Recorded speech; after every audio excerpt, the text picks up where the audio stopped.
खंडाळा हे महाराष्ट्राच्या सातारा जिल्ह्यातील एक गाव व तालुक्याचे ठिकाण आहे. नीरा नदी या क्षेत्रात वाहते. या खंडाळा तालुक्यात खंडाळा, शिरवळ व लोणंद ही मोठी गावे आहेत. खंडाळा हे आमच्या आईचे आजोळ. आजोळ म्हणजे आईच्या आईचं जन्मगाव. खंडाळ्याशी आईची नाळ जुळलेली. ती लहानाची मोठे तेथेच झाली. आईची खरी जन्मतारीख नसल्याने साधारण 1955-1956 च्या दरम्यान तिचा जन्म खंडाळा या गावी झाला असावा.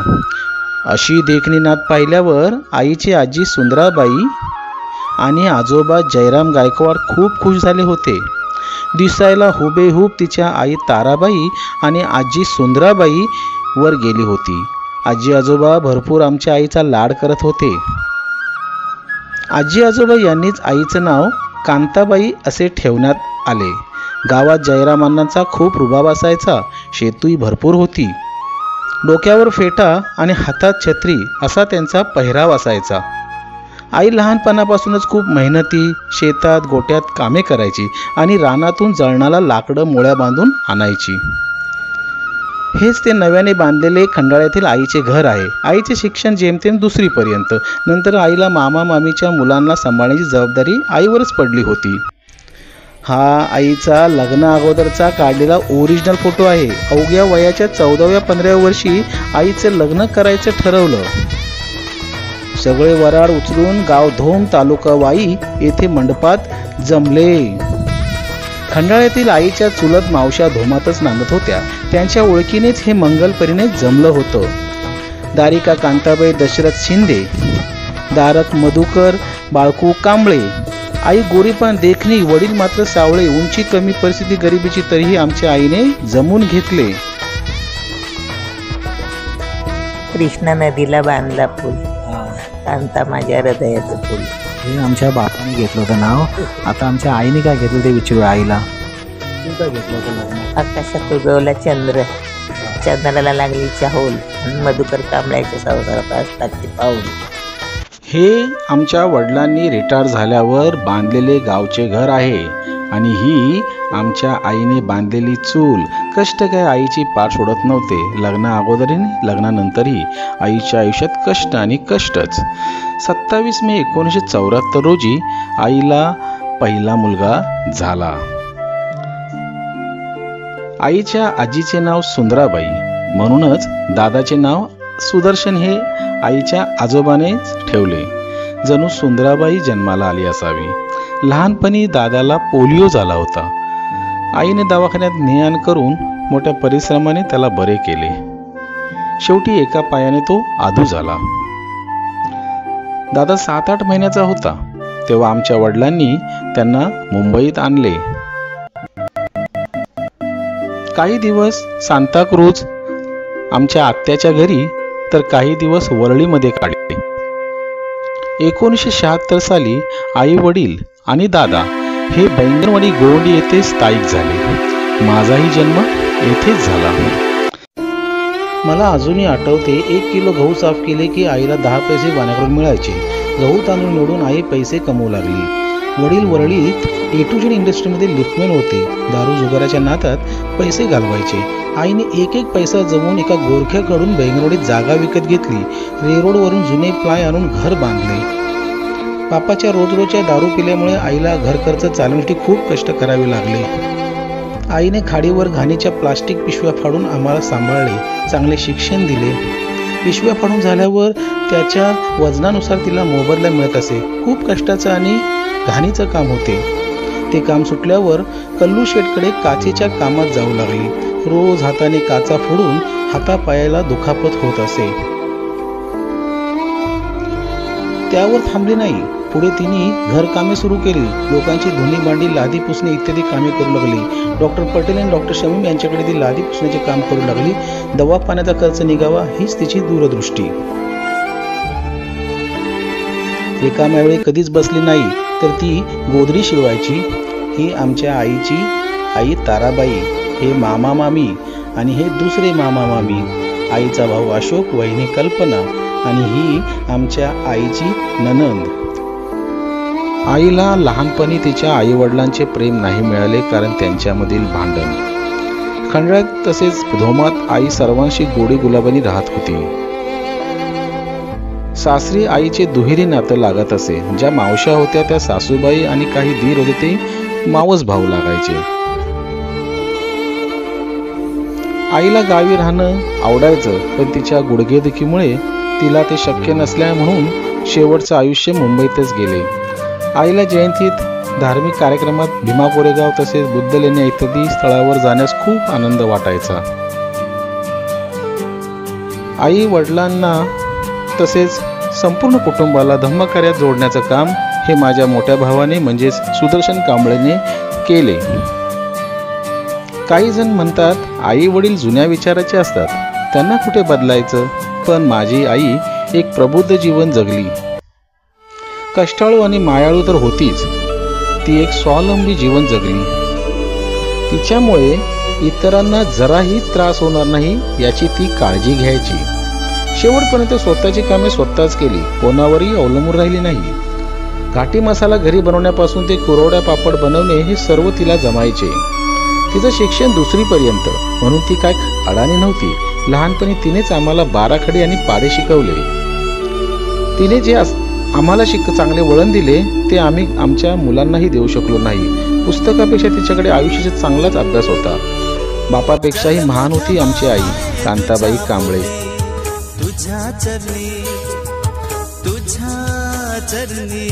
तुझ्या चरणी ठेवून माया धरावे तुझं पाय.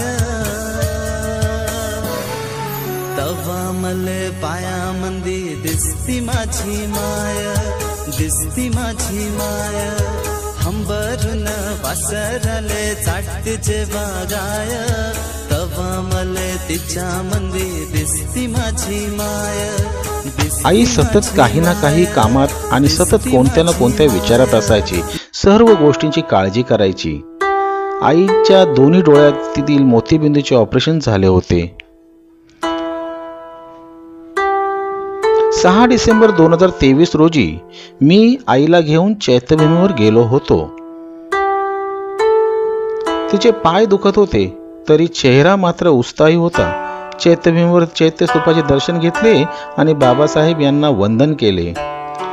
धम्मचक्र प्रबोधिनीनिमित्त प्रत्येक वर्षी आमच्या विभागातून कानेरी बुद्ध लेणी आणि पॅगोडा येथे धम्मसल काढली जाते. 12 ऑक्टोबर 2024 रोजी धम्मसल नाही निघाली, त्यामुळे मी, आई आम्ही चैत्यभूमीला भेट देण्यासाठी गेलो होतो. बुद्धं शरणं गच्छामि, धम्मं शरणं गच्छामि आणि संघं शरणं गच्छामि. बाबासाहेबांना त्रिवार वंदन केले. कहाँ गए ममता भरे दिन, कैसे कोई जिए माँ तेरे बिन. कहाँ गए ममता भरे दिन, कैसे कोई जिए माँ तेरे बिन.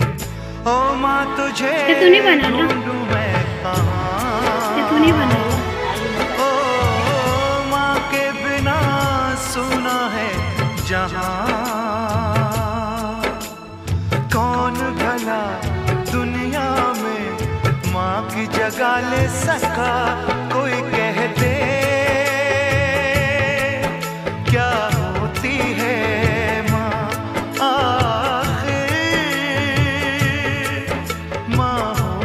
अभी हम लोग सेठ लोग जा रहे हैं, घूमने जा रहे, घूमने.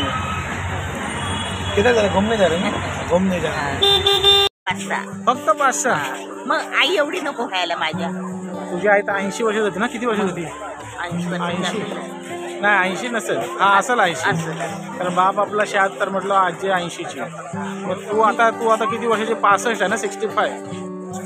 अरे 60. बाबासाहेब वारले त्या वर्षाची. हा, मग बाबासाहेबांना वारून आता झाले 60 वर्षावर झाले. 56 वारले, जास्त झाले. मग तुला किती झाले? तुला पण आता मला वाटतं 70 ना? हा 70 झाले असतील. नाही 70 नसतील, 70च्या आतच असेल तू. 65च्या वर आहे. 2 कमी 70ला. 2 कमी 70ला आहे. आणि आता ही 54 लावलाय ना जन्मतारीख, त्यानं 70 झाले. मग आता काय तुझा काय विचार आहे? अजून किती आपल्याला काढायचे? तुला 4-5 वर्षात. बस 4-5 वर्ष. आई एवढी होणार नाही. 4-5 वर्ष बोलते. म्हणजे मी तेव्हा असेल किती 55चा पण नसेल, 50च्या खाली असेल. आता आमची आई आलेली आहे दादरला चैत्यभूमी बघायला. आई वारली ना हां तर तेव्हा मी आई झाली तेव्हा असेल का नाही, आई 15 वर्षाची तरी असेल ना मी झाली तेव्हा. 17-18 वर्षाची असेल आई मी जन्मली तेव्हा. हो. मग आता आई एवढं वर्ष व्हायला मला पाहिजे. 80 वर्षाची असेल वाटते. 80 असणारच. 80 असेल. 80 इयर्स ओल्ड. माय ग्रँडमदर. मला 80 व्हायला अजून 10 वर्ष. मग आईला 10 वर्ष आमच्या अजून जगायचं आहे. डॉक्टरचा पोरगा म्हणतो ना मावशी तू 15 वर्ष जगणार. 15 वर्ष. म्हणजे कधी बोलला होता आई वारली ना तेव्हा.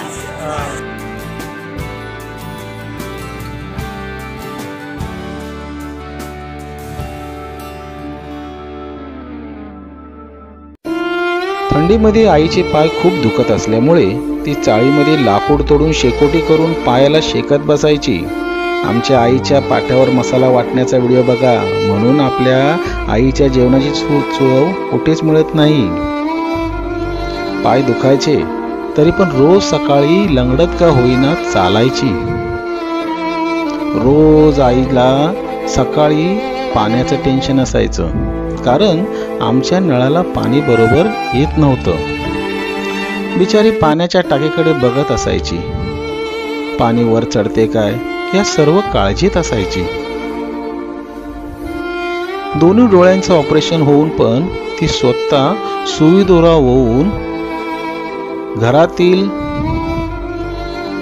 कपडे शिवायची. पावसाळ्यात दरवाजाला प्लास्टिक पडदा पण शिवायची.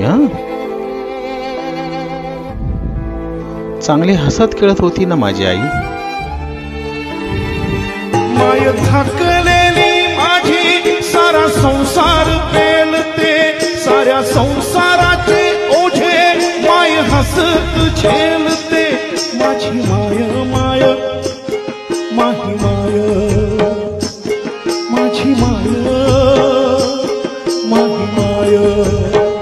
काय दुर्बुद्धी सुचली आम्हाला आणि आईला दवाखान्यात ॲडमिट केले. आमच्या सर्वांच्या आयुष्यात सर्वात मोठी चूक ती हीच असावी. ऑपरेशन ऑपरेशन आणि ऑपरेशन. हाताच्या फोडावानी माझं केला सांभाळ ग, तसं विसरून मी जाईल ग. स्वतः उपाशी राहून मला घास भरविला, ध्यानामध्ये माझ्या राहील ग. स्वभावाने तू साधी भोळी, माया जणू दुधावरची साई. जागोजागी भेटली मानसा, जागोजागी भेटली मानसा. पण आई तुझ्यासारखं कोणीच नाही. पण आई तुझ्यासारखं कोणीच नाही. कष्टाच्या घामात साऱ्या घर कामात तू देह तुझा झिजविला. मन मारून जगली तू, प्रेमाने वागली तू. परिवार ग तू जविला. कीर्ती तुझ्या उपकाराची काळजातून के गाई. जागोजागी भेटली मानसा, जागोजागी भेटली मानसा. पण आई तुझ्यासारखं कोणीच नाही. पण आई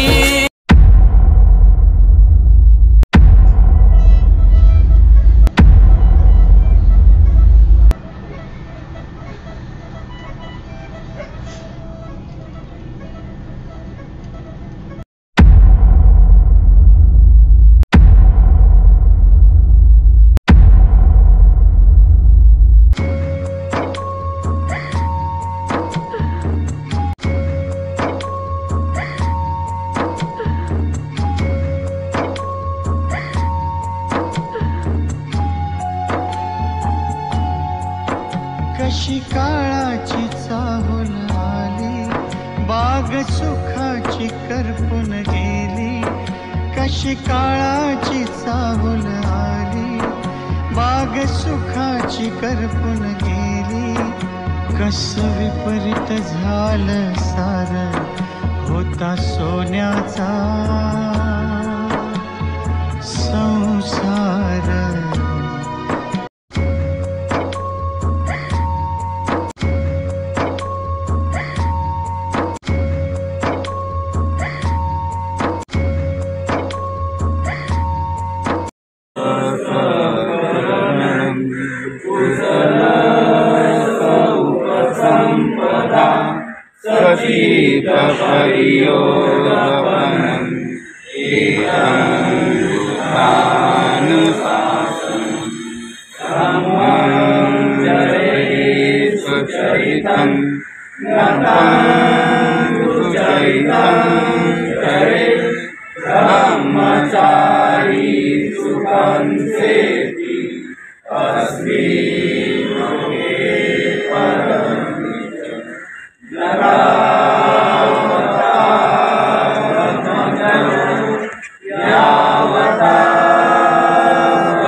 कशी काळाची चाहूल आली, बाग सुखाची करपून गेली.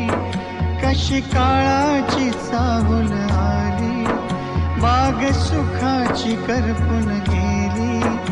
कस विपरीत झालं सार, होता सोन्याचा संसार. कसा मी अन मागू कुणा, माझी व्यथाही समजावू कुणा.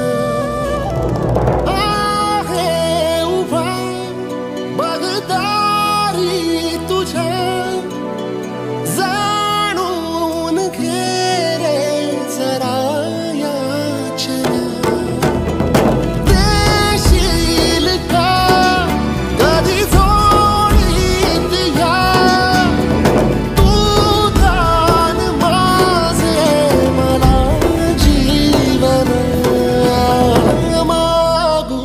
कसा मी अरे मागू कुणा.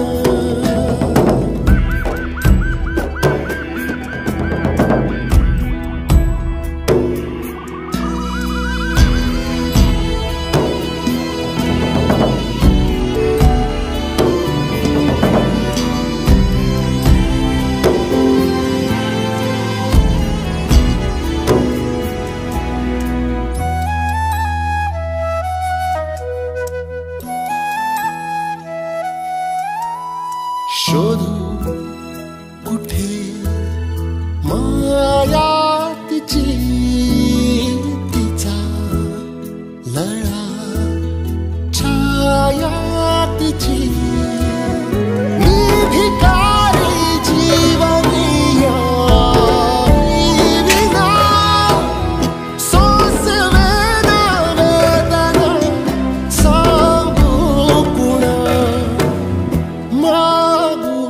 कसा मी अन मागू कुणा, माझी व्यथाही समजावू कुणा.